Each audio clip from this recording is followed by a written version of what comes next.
시간부터는 소멸시효 중단에 대해서 보겠습니다. 소멸시효에 관한 이론 중에서 소멸시효 중단이 가장 좀 공부할 분량이 많습니다. 이번 주 다음 주까지 계속 이어지겠습니다. 소멸시효 중단에 대해서 이제 개념을 보면요. 자, 권리 불행사라는 사실 상태가 소멸시 완성을 향해서 경과하는 그런 과정을 소멸시효의 진행이라고 진행. 그 소멸시효 진행을 방해하는 사태를 시효장애라 그럽니다. 시효장애는 중단과 정지가 있습니다. 중단이 가장 중요하죠. 중단은 무엇이냐? 자, 시효라는 것은 새로운 법률이 시효는 법률이 권리에 잠자는 자의 보호를 거부하고 영속되는 사실 상태를 존중해서 여기 어떤 법적 효과를 부여하는 제도지요. 근데 이 사실 상태가 진행 중에 그 사실 상태와 서로 용납될 수 없는, 상용할 수 없는 이런 말을 씁니다. 서로 용납될 수 없는 그런 사정이 발생할 때에는 그 사실 상태를 존중할 수가 없죠. 그 경우에는 이미 진행한 소멸시효 기간의 효력을 완전히 상실하게 하는 것, 그것이 시효 중단됩니다. 시효 중단되면 그때까지 경과한 시효 기간은 의미를 상실하고 시효 중단 사유가 종료된 때부터 다시 시효가 진행합니다. 민법에서는 소멸시효 중단에 관해서 민법 총칙에서 규정을 하고요. 이 시효 취득에 이것을 준용하고 있습니다. 물권법에서. 자, 변론주의. 시효 중단 사유는 변론주의 대상이라고 했죠. 그래서 당사자 주장이 없으면 법원이 판단할 수 없다. 증명 책임은 누가 있겠습니까? 자, 시효를 주장하는 사람은 시효 이익을 받는 사람이고 중단을 주장하는 사람은 역시 반대로 시효 완성을 다투는 당사자가 부담하죠. 이 경우 이제 주장 책임은 어느 정도 해야 되냐? 그냥 중단 사유가 있다, 사실을 주장하는 되는 것이지 법률을 주장할 필요는 없습니다. 87년도 판결 요거는 이제 행정소송에 있었었는데 옛날 이제 국세 부가징수권의 소멸시효 기간이었잖아요, 그죠? 이것을 직권조사 사항이다 라고 하는데 조금 이제 어렵게 이제 직권 조사라는 말도 좀 어렵지만 어쨌든 간에 이것은 이거 보세요. 시효 중단 사유가 기록상 현출되어 있다면, 기록상 나와 있다면 피고의 시효 중단에 대한 명시적인 항변이 없더라도, 그죠? 행정소송법 26조에 직권주의라고 되어 있습니다. 직권으로 심리 판단해야 된다 이렇게 되어 있죠. 그러니까 이제 이거는 행정소송에서는 직권주의가 어느 정도 적용이 된다. 민사소송에서는 그렇지 않다. 변론주의가 적용된다. 그래서 시효에 관한 반드시 주장을 해야 된다. 주장을 하지 않으면 그로 인한 법률 효과를 받을 수가 없다. 서로 기록이나 이런 증거 자료에 시효에 관한 어떤 시효 중단될 수 있는 그것이 기록상 있다 하더라도 민사소송에서는 이것을 고려할 수가 없습니다. 자, 시효 중단 사유는 청구, 압류, 감류, 가처분 승인이 있습니다. 청구는 알겠죠? 달라가는 것이죠. 압류는 어떤 돈 받기 위해서 물건을 묶어두는 것이고, 가처분은 뭡니까? 가처분은 내가 어느 물건을 샀는데 다시 팔아먹으려고 그래요. 그 못 팔아먹게 하는 겁니다. 조금 다르죠, 그죠? 승인, 채무자가 인정하는 겁니다. 소멸시효 중단 사유는 청구, 압류, 감류, 가처분, 승인 세 가지가 있죠. 1번, 2번은 권리자가 자기의 권리를 주장하는 것이고요. 이 세 번째 승인은 의무자가 상대방의 권리를 인정하는 것입니다. 청구에 대해서 몇 가지 규정이 있죠. 시효 중단 중에 이 재판상 청구는 소송이 각하, 기각, 치하의 경우에는 시효 중단 효력이 없다. 그 후에 6월 내에 다시 6월까지 6개월이죠. 6월이란 말은 좀 그렇다, 그죠? 6개월 내에 재판상 청구나 파산 절차 참가 압류 가처분 할 때는 최초 그때 재판상 청구할 때 중단된 것으로 본다. 파산 절차 참가명령 시효 중단된다. 지급 명령과 시효 중단 별 의미가 없습니다. 지급 명령 시효 중단 됩니다. 근데 이제 가지평 선고는 지금 없어졌기 때문에 이 부분은 별 의미가 없습니다. 그다음 화해를 위한 소환 임의 출석과 시효 중단 화해 한다고 생각하면 됩니다. 화해를 위한 소환은 일반 것이고요. 시효 그냥 임의 출석은 요거는 이제 소액사건 심판법에 나오는데 어쨌든 화해를 위해서 출석하는 겁니다. 화해를 위한 소환에서 상대방이 출석하지 않거나 화해가 성립하지 않을 때는 시효 중단 효력이 없고요. 1개월 내에 소를 제기해야 된다. 최고란 말은 이제 재판상 청구는 아니고요. 재판 청구는 그냥 야 달라 이렇게 한 겁니다. 재판 내에서 이거는 재판상 청구라든가 파산 절차, 화해를 위한 소환, 일반적인 좀 다른 강력한 시효 중단 사유를 가지 않으면 안 된다. 언제 6개월 내에. 6개월 내에 해버리면 최고할 때를 기준으로 해서 시효가 중단된다. 청구는 시효의 대상인 권리를 행사하는 것이지요. 재판상 청구뿐만 아니라 재판 외에서 청구하는 것 다 포함됩니다. 재판상 청구, 파산 절차 참가, 지급 명령, 화해 소환 이거 다 그렇습니다. 최고도 여기 포함되죠. 먼저 재판상 청구가 가장 중요하잖아요. 재판상 청구는 자기 권리 민사소송으로 재판에서 주장하는 겁니다. 이행의 소가 가장 전형적인 거죠. 그죠? 근데 확인의 소라든가 형성의 소도 어떤 경우에는 가능합니다. 형성의 소도 시효 중단 사유로서는 가능합니다.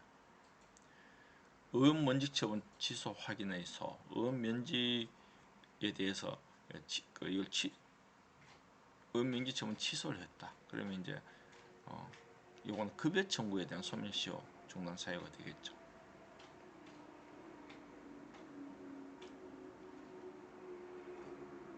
취소 확인에서 무효 확인에서입니다. 죄송합니다. 무효 확인에서의 경우에는 이거는 취소해서도 되겠습니다. 무효 확인에서는 급여 청구에 대한 소멸시효 중단 사유가 당연히 되겠습니다. 파면 처분 무효 확인서 역시 이것도 보수금 청구에 대한 시효 중단 사유. 이게 이제 무효가 되면 그죠? 보수금을 내가 받겠다는 이런 거잖아요. 과세 처분 무효 확인이나 취소성 이것도 이미 납부한 돈을 과세금을 돌려달라는 부당이득 반환 청구권의 소멸시효 중단 사유가 될 수 있습니다. 이거는 이제 전에 그 행정처분 원칙으로 안 된다, 그죠? 중단 사유가 안 되지만은 과세 처분의 경우는 좀 그렇지 않다, 좀 말씀드렸습니다. 전제가 되지 않은 그러니까 취소나 무효 확인이 부당이득 반환 청구 이런 어떤 청구권의 실현을 위한 전제나 수단이 되지 못하는 경우는 시효 중단되지 않습니다. 2010년도 판결은 공매 처분하고 이제 그 공매 처분으로 인한 배분 처분에 대한 이제 그 있는데요. 공매 처분은 문제가 없어요. 배분 처분, 그 대금 배분 처분이 위법한 경우라 그러면 이걸 다투어야지. 공매 처분 다투는 가지고는 그로 인한 부당이득 반환 청구권을 다툴 수 있는 전제 사유가 되지 못한다. 시효 중단 사유가 되지 못한다. 그다음 파면 처분에 대한 무효 확인하고 여기에 대한 어떤 그 임금 같은 몰라 퇴직금은 안 그렇죠. 그죠? 파면 처분 무효 확인에서는 퇴직금 급여 청구권의 전제가 있는 공무원 시험의 소멸과 정반대죠. 그래서 이 경우는 아니다. 어쨌든 전제가 돼야 된다는 거죠. 청구권이 재심이라든가 지급 명령 신청, 반소, 소송 중에 청구를 변경한다거나 이런 것도 시효 중단 사유가 되고요. 보조 청구도 가끔 될 수가 있습니다. 자, 재심 청구는 예를 들면 원고가 갑이 피고를 상대로 해서 돈 내라 이래가지고 지금 확정되어 버렸습니다. 근데 여기 재심 청구했다. 이것만 하더라도 지금 판결이 확정돼서 지금 소멸시효 진행 중인 이런 사건을 이것만 했다고 해서 그죠? 이것만 했다고 해서 소멸시효 중단된다. 이건 말이 안 되겠죠. 다만 이 재심 청구가 받아들여진 경우에는 시효 중단 사유가 될 수 있다고 볼 수 있습니다.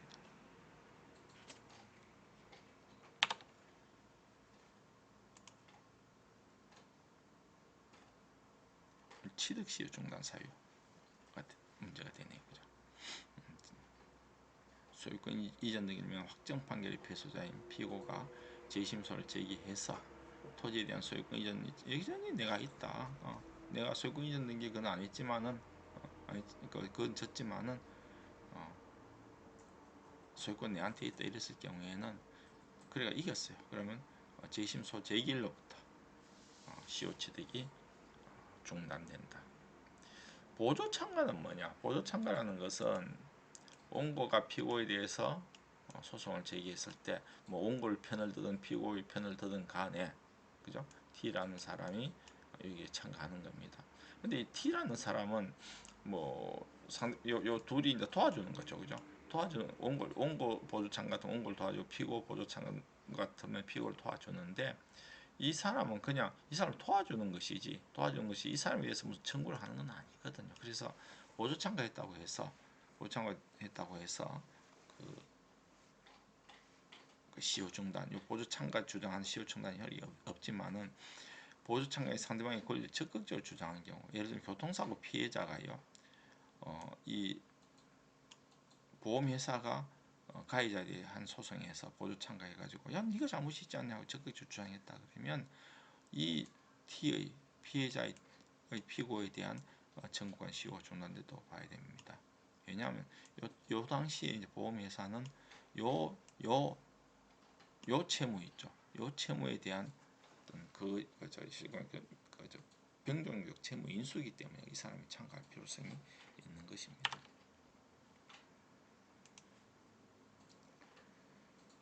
시효 중단을 위한 다시 소송의 허용, 또 법원의 심리 범위 차이. 참 이게 참 요새 와서 많이 문제가 됩니다. 자, 이 갑이 그림 보겠습니다. 갑이 을을 상대로 해서 1억 내라. 그래가 판결이 확정됐습니다. 판결 확정되고 난뒤 이 사람은 안 갖고 돈도 없고 이래서 계속 이제 시간이 지나서 이제 한 10년이 다 지나간다. 그러면 시효가 이제 완성되잖아요. 그 직전에 갑이 을을 상대로 다시 소를 제기할 수 있느냐? 소송 내용 소송도 똑같습니다. 이걸 제기할 수 있느냐? 이 경우는 쉽게 말해서 원칙으로는 기판력에 반하는 거잖아요, 그죠? 이건 쉽게 말해서 이 자체가 확정 판결 내용 자체가 저촉되는 거죠. 그래서 다시 할 수 없는데요. 지금까지 이제 이 시효 중단을 막기 위해서 할 수 있다라는 것이 판례였습니다. 근데 여기서 이제 지금까지 당연히 생각해 왔지만은 과연 그러면 이 갑이란 사람은 영원히 을에 대해서 10년 만에 한 번씩 소송을 하면 영원히 그냥 채권을 가질 수 있느냐? 시효 중단이 안 되느냐? 시효가 소멸되지 않느냐? 그러면 채권의 소멸성, 채권은 기본적으로 시효 중단돼야 되는데 기본적으로 소멸돼야 되고 판결로 하면 그때부터 10년 동안 이제 연장된다. 이런 법 규정이 반하지 않느냐.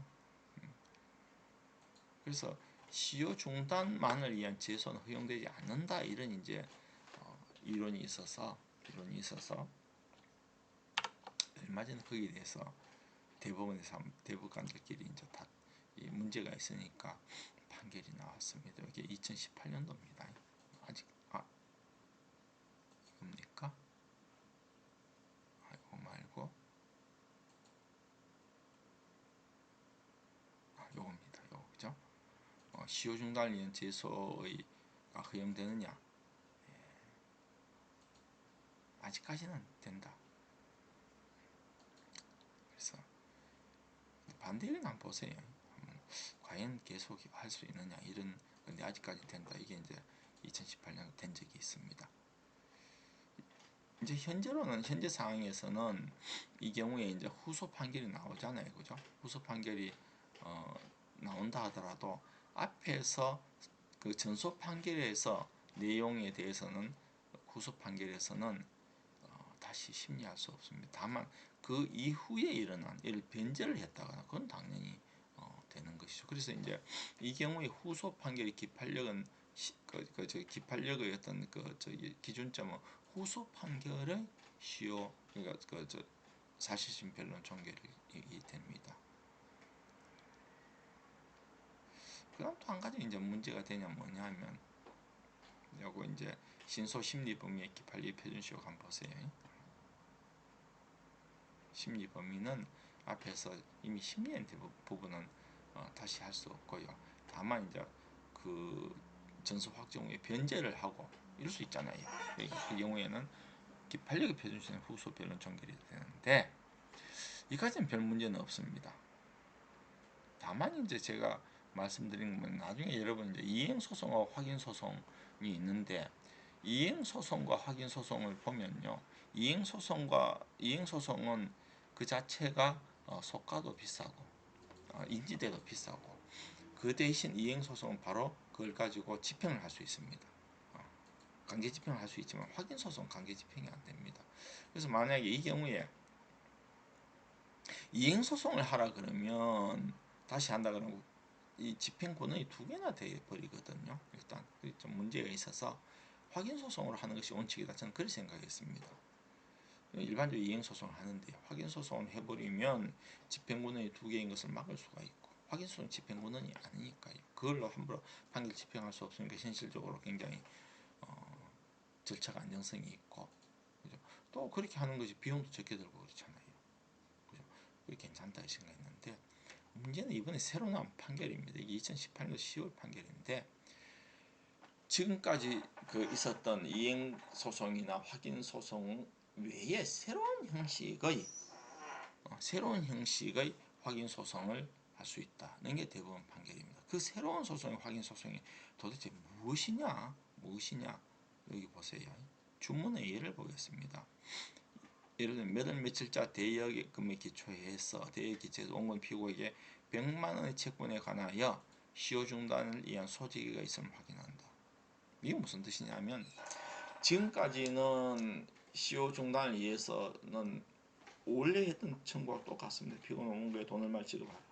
또 피고는 원고에 돈 얼마 지급을 그 채권이 있다. 똑같습니다. 그렇기 때문에 변론도 열어야 되고 또 나중에 변론을 열었기 때문에 기판력의 기산점은 후소송의 변론 종결을 기준으로 합니다. 그런데 이거는요.